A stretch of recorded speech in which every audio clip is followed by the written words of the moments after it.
7:39, ayer por la noche el ministro de Transportes y Comunicaciones, el vicepresidente Martín Vizcarra, anunció que el Estado rescindiría el contrato del aeropuerto de Chinchero, y esto ha sido respondido con el anuncio de Kunturwasi, que evaluará pues acciones legales como se esperaba en realidad.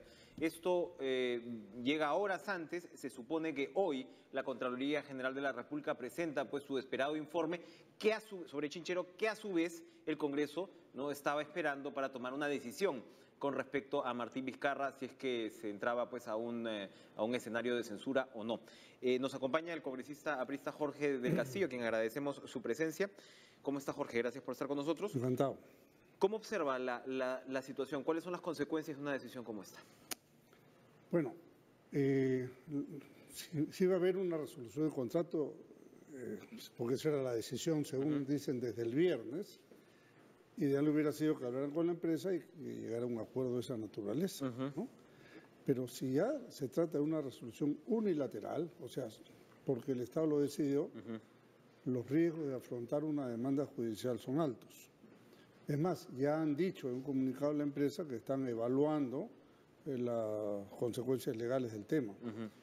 Hoy día, Gestión, aquí en primera plana, anuncia que se podría afrontar una demanda ante el CIADI por $40 millones. Yo creo que va a ser más, porque una cosa son los gastos en que se pueden haber incurrido, más los daños y perjuicios, el lucro cesante, etcétera, etcétera. Ahora, es evidente que aquí, y es lo que Vizcarra ha justificado de alguna manera, es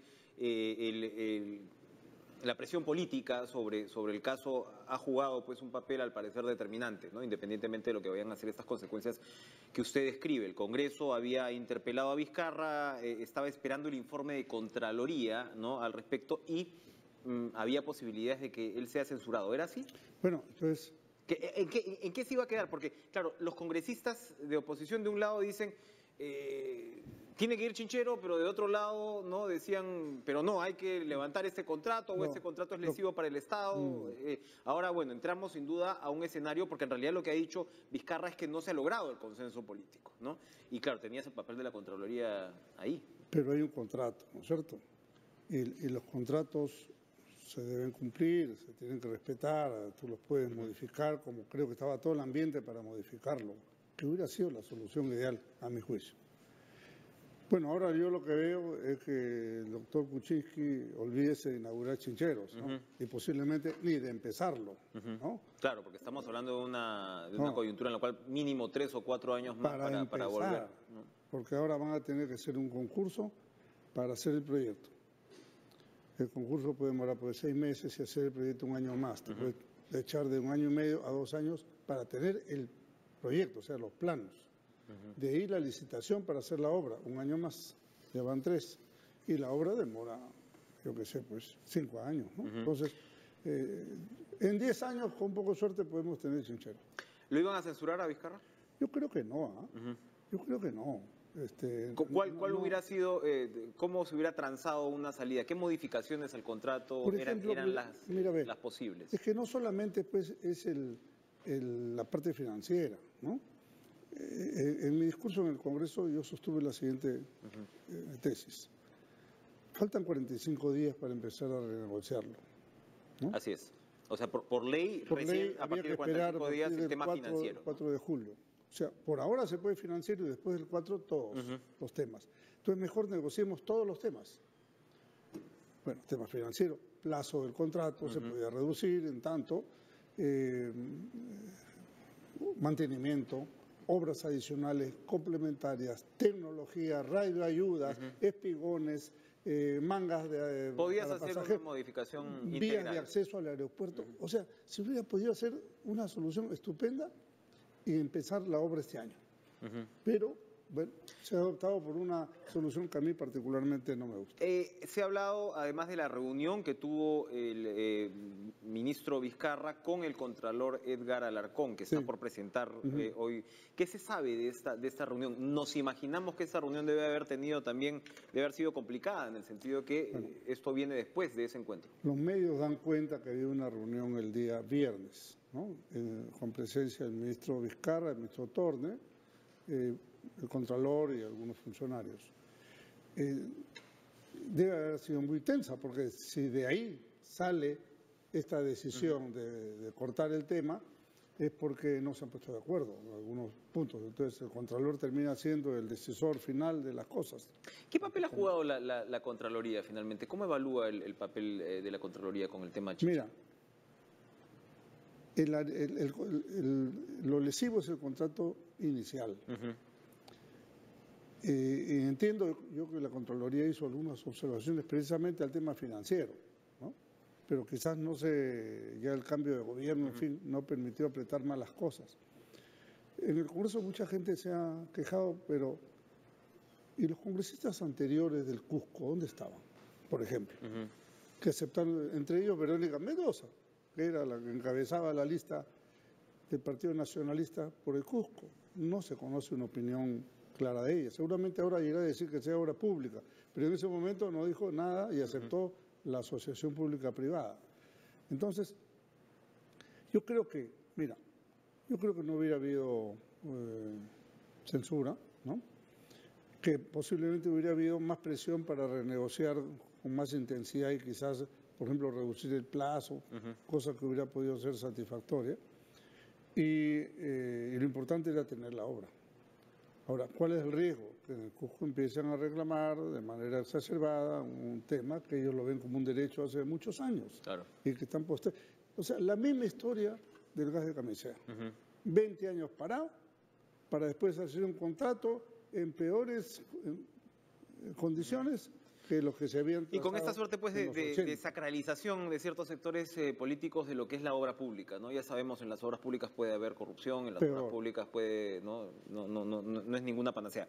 Cambiando de tema, se han venido publicando en los últimos días las declaraciones, el cuestionario que usted y Alan García le respondieron al juez Sergio Moro. Sí. ¿Cómo fue? O sea, ¿esto llega vía escrita? ¿Se lo presenta? Sí. ¿Cuál es el procedimiento? Yo no sé si fue después de Sergio Moro, pero era el Poder Judicial brasileño al cual José Dirceu nos había ofrecido a Alan García y a mí como testigos de descargo. Okay. ¿En dónde iba el sentido del interrogatorio? Digan cómo es verdad que yo he ido a Lima y no hemos hecho ningún negocio, nos hemos conocido socialmente y nada más. Bueno, Ahora, Dirceu era un exministro que termina siendo un lobista, ¿no? O sea, tiene él una empresa de lobby. Un hombre muy importante, era el secretario general del Partido de los Trabajadores, había sido ministro de la Presidencia, el hombre, el brazo derecho de Lula, o sea, en el ambiente político es recontra conocido, ¿no? Pero cuando él sale del gobierno, representa pues a 2 o 3 empresas, 2 empresas que yo sepa. Engevix y Galbao. Y Galbao, pero no Galbao Constructores, sino Galbao Ingeniería, ¿no? Que es otro Galbao. Lo cual no tiene ninguna obra. Galbao no saca nada. Y la otra tiene algunas obras en regiones. Tiene, un acumulado de 19 millones de dólares en obras, sobre todo en gobiernos regionales. Así es, ¿no? Así que con el gobierno central no hicieron nada. Así que nuestro testimonio fue así. Y como la propia República ayer publica, ha sido coincidente, coherente lo que hemos dicho. Ahora, a Dirceu lo sentencian a 32 años de prisión, es una sentencia severísima, claro. ¿No? Relacionada con sobornos que le paga Engevix, se supone, como ministro. Pero por obras, sí, por otras cosas, no vinculadas al Perú, ¿no? Pero el asunto es que hoy Dirceu está libre. Lo ha liberado, efectivamente, está apelando la sentencia, ¿no? Y la Corte Suprema ha dicho el señor puede estar en libertad hasta que se resuelva su situación. Ahora, eso realmente no es un problema, ¿no? No es un problema. Él tenía así vinculación con Zaida Sazón, que está casada con el... Parece que él un aprista. Contrata a la señora Zaida como su representante en Lima, ¿no? Bueno, pero ella hace un trabajo, no es deshonesto, hasta donde tengo entendido, y él también cobraba un sueldo, creo que $15,000 y la señora 5, una cosa así. Ahora, durante el interrogatorio les preguntan ustedes si es que hubo algún tipo de impropiedad por parte de Dirceu. Sí, claro, y no, siempre, por lo menos yo lo conocí protocolarmente. ¿No? Él no, y vino ya como un actor privado, no vino, son reuniones que no los conocen como ministro de Estado, sino como un actor privado. Yo lo he conocido vino en una comitiva de Lula, creo que primero. La verdad es que yo tengo un poco de confusión en la fecha, porque cuando viene el presidente tú no te estás fijando el tercero o el cuarto, ¿no? O sea, Claro. no lo tienes muy presente, pero Él no hizo alusión específica a proyectos, a obras. por lo menos conmigo nunca. García ha respondido que tampoco en Así es, su caso. Ahora, las reuniones de García con Odebrecht, que es otro tema que se han venido comentando, Sí. no mucho, que eran muchas más reuniones de las que se había afirmado, que las reuniones fueron en De que Palacio eran de Gobierno. 5 reuniones en Palacio de Gobierno. Pero claro, cuando le preguntan a él no se acuerda, dice una o varias, una cosa así, ¿no? Y después dice, no, mintió porque eran 5. Pero están registradas en Palacio de Gobierno las entradas, o sea, no es una cosa oculta, ¿no? O sea, están registradas. ¿Estas son las reuniones con Barata o con No, con Marcelo Odebrecht, Odebrecht? Con Marcelo Odebrecht, Odebrecht. ¿no? Están registradas, está anotado, inclusive hasta salieron y dieron una declaración pública en la puerta, ahí en el patio del Palacio, en alguna oportunidad, cuando menos.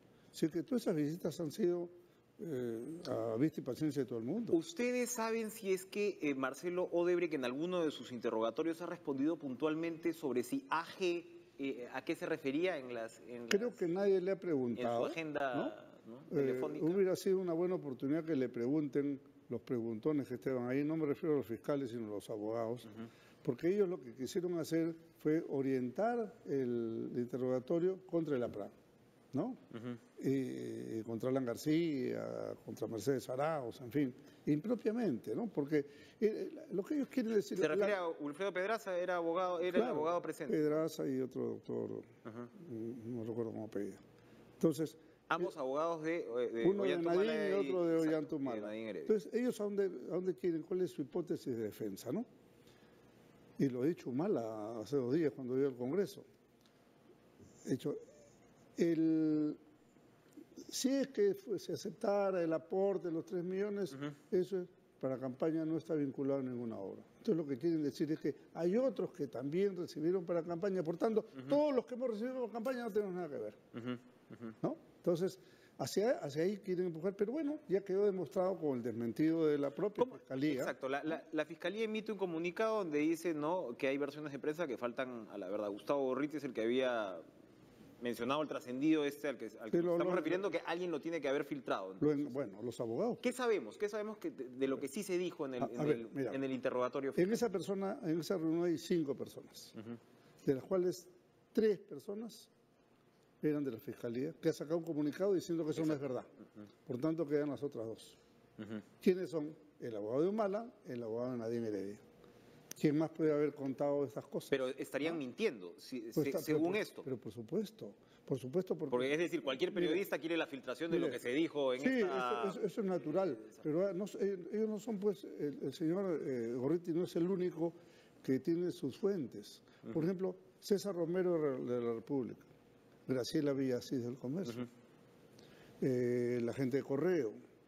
Ayer, tanto Panorama como Cuarto Poder, todos coinciden en que lo que he habido es una mención vaga, sin decir que le aportaba a nadie, y termina diciendo yo no puedo probar nada, ¿no? Entonces, realmente ha sido un aprovechamiento indebido, ilícito, yo diría doloso, ¿no? De estos abogados que sorprenden al señor Gorriti, que cándidamente termina poniendo una versión sin confirmar, ¿no? Y ya ha alborotado una situación... Estamos hablando de la campaña del 2011. En la que, de paso, el APRA no hizo campaña, ¿no es cierto? No hizo campaña porque la candidata duró una semana, creo. ¿Cuánto tiempo se llega a, o digamos, cuánto dinero se llega a juntar? ¿Cómo está procesado esto? De lo que usted recuerda en la campaña. Yo no participé en eso, pero debe ser muy poco porque la verdad es que no hubo campaña. No salió un solo aviso televisivo, no ha habido una cosa de gasto, ¿no? Grande. Habrá habido actos preparatorios de una campaña, pero no ha habido una propaganda masiva. ¿Se supo de algún ofrecimiento en ese entonces? ¿Odebrecht ofrecía, mandaba más bien, mensajes en al respecto? En el 2011, por ejemplo, fíjese, qué casualidad que mencionan a Lapra y a Keiko,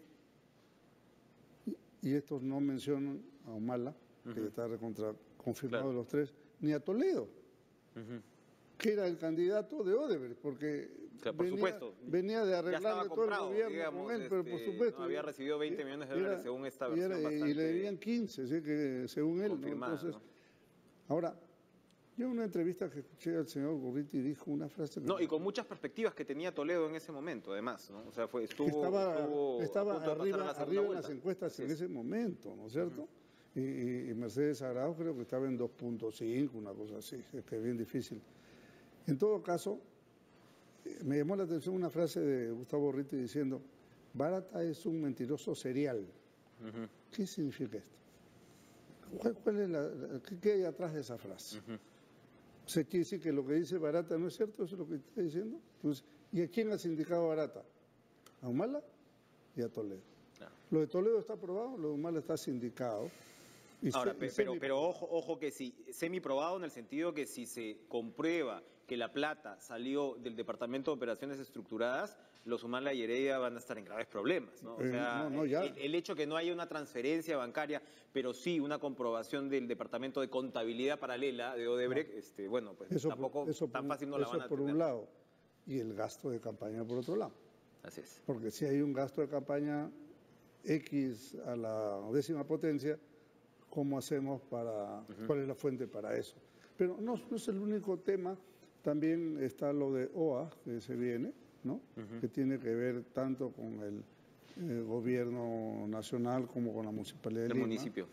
Me ha llamado la atención esta especie de delación, no sé si premiada o no, del señor Acurio, que está detenido, el hombre de confianza de Humala en el Cusco, que está preso por la vía de evitamiento, y ahora ha dicho que la señora Nadine que responda por el hospital Lorena de Cusco. Terrible imputación. Complicada la situación del En la que yo creo que la UNDE del Ocio tiene mucho que ver.